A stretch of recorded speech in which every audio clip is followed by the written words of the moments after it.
Please allow me to introduce, from the African Center of Biodiversity, the Executive Director, Ms. Mariam Mayet, who is an activist with an experience of 25 years. In her opening message, which is also part of the judge's dossier, Ms. Mayet is going to make reference to some landmark international cases and court judgments that are going to be quite useful to hear. Ms. Mariam Mayet, could you please come up?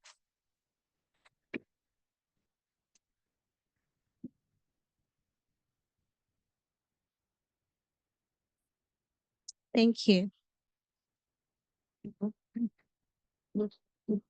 Okay, please. Okay.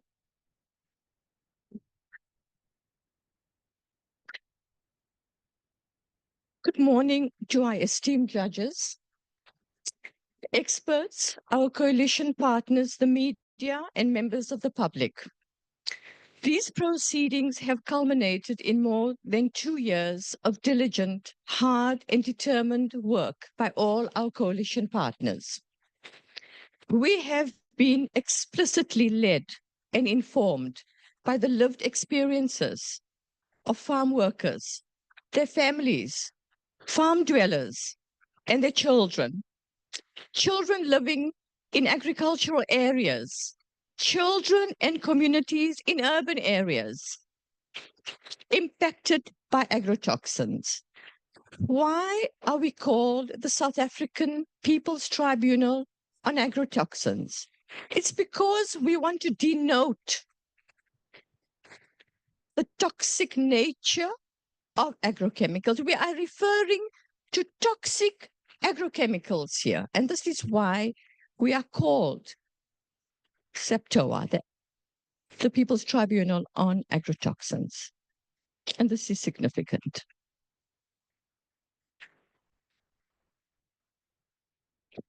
We have been supported fully by the research done by a range of experts from our academic institutions, for which we are extremely grateful.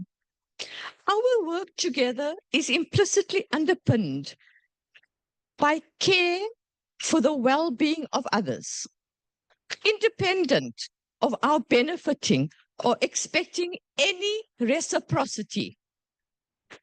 This care is derived from the human conditions and is born out of and signifying love, empathy, and solidarity. You will hear testimonies today and tomorrow that paint a gruesome picture of the violation of the rights of human beings to a meaningful and dignified life. This is occurring even in peaceful times. And while, unlike the crimes of genocide and ethnic cleansing committed against the Palestinians in situations of a brutal, barbaric, and evil war, the crimes committed against our people in South Africa in peaceful times are nonetheless crimes against humanity. This tribunal allows us to pay a special dedication to all those who have resisted and continue to resist state-sponsored violence and oppression in all its forms and manifestations. And especially today, we remember the stalwart, the late Nora Cortinias. Nora was the founder of the Mothers of the Plaza de Mayo, and who led women to a successful historical legal victory in 2012 in the Argentinian courts against a genetically modified soybean grower and an aerial glyphosate sprayer. In a landmark ruling, the court found the grower and the aerial sprayer guilty, criminally guilty, of causing pollution. And one of the accused was sentenced to do community service in a children's hospital.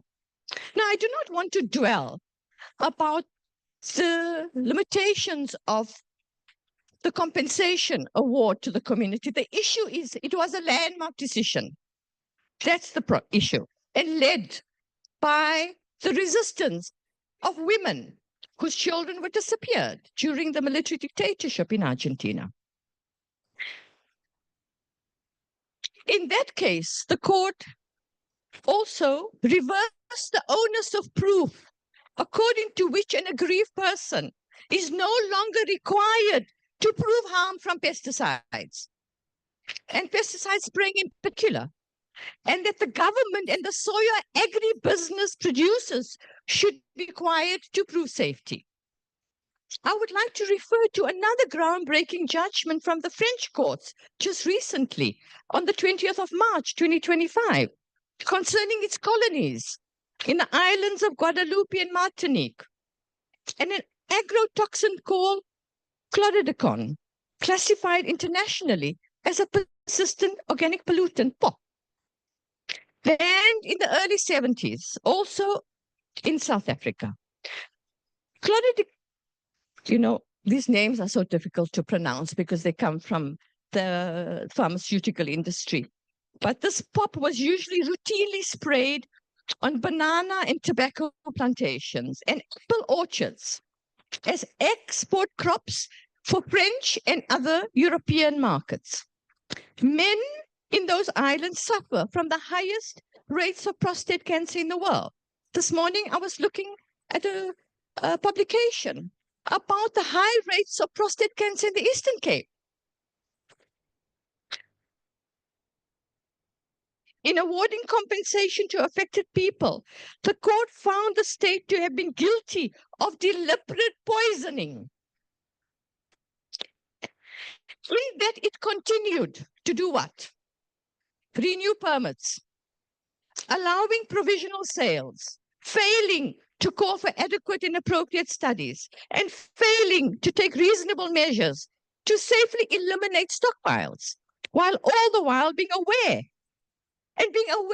made aware of the risks over decades.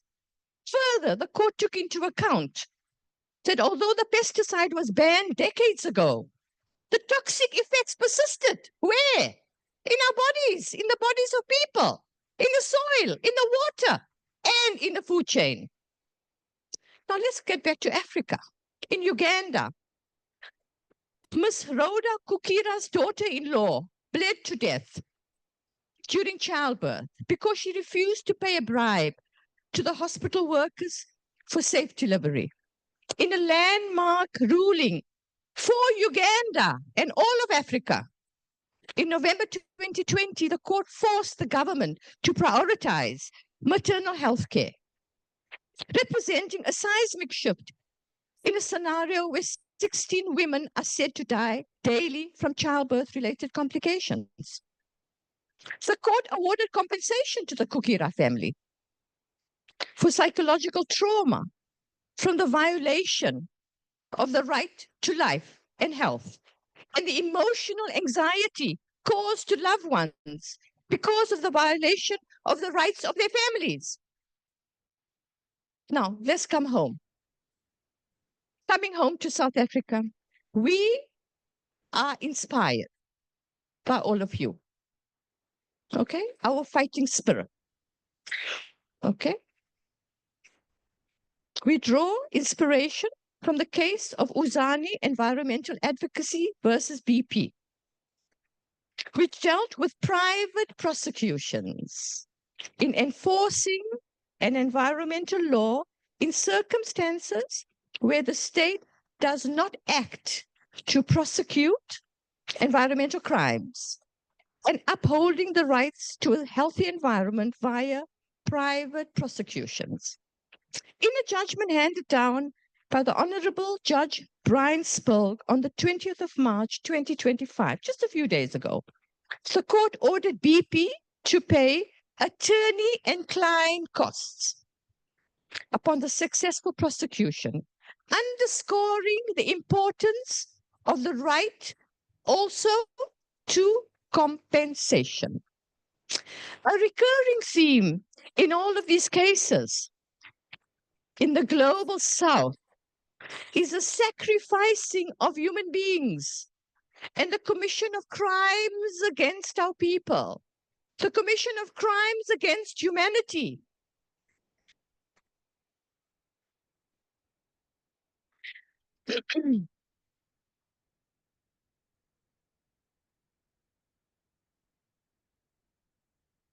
which perpetration has been aided and abetted by the state.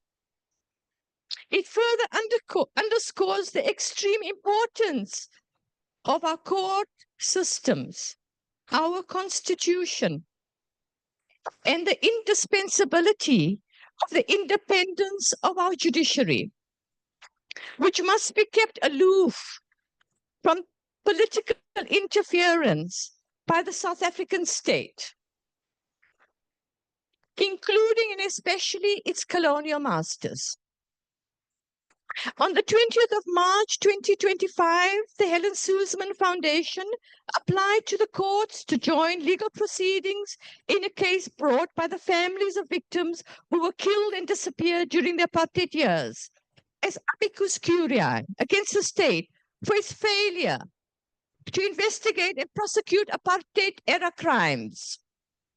In closing, we agree with the Helen Suzman Foundation in their argument that the public has the right to the truth.